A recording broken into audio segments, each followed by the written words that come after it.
Laurent Gbagbo, le père du multipartisme en Côte d'Ivoire. 31 mai 1945, au cœur du village de Mama, naît un enfant au regard calme, mais au feu intérieur.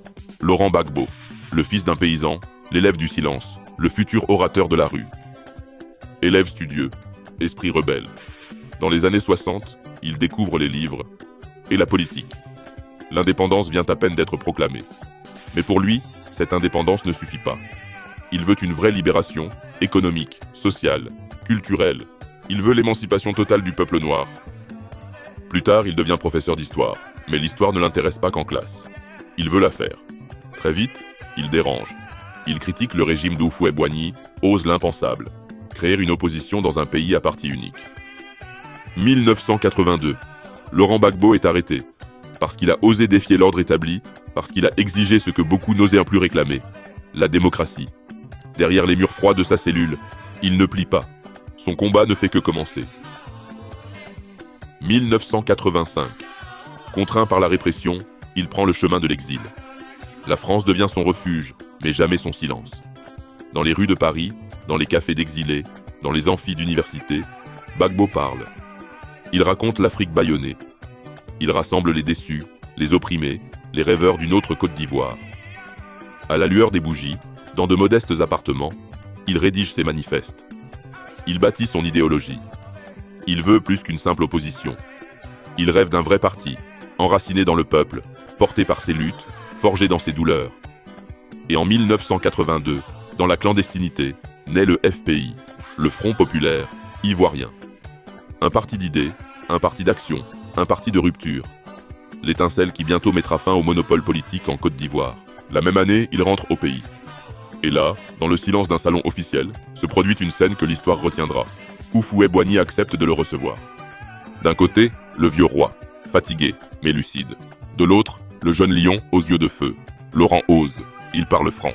Il dit à Houphouët qu'il faut laisser le multipartisme, qu'il faut ouvrir le jeu, qu'un seul parti ne suffit plus à la jeunesse d'un pays. Et Houphouët écoute.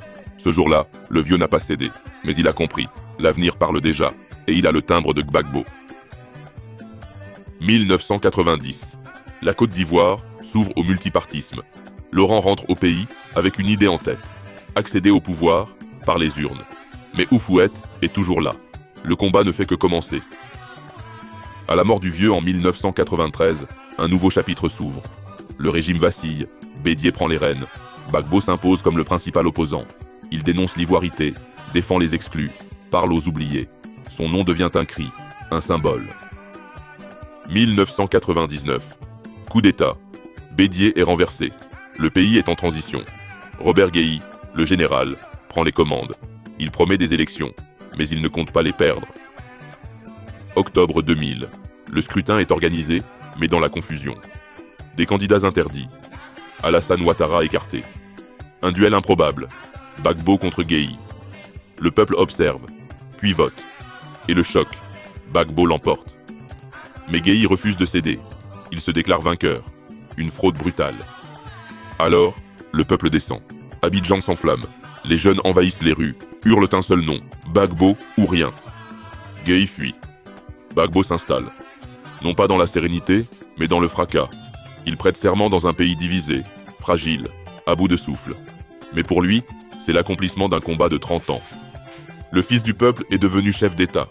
Mais déjà, les ombres de la guerre murmurent à l'horizon.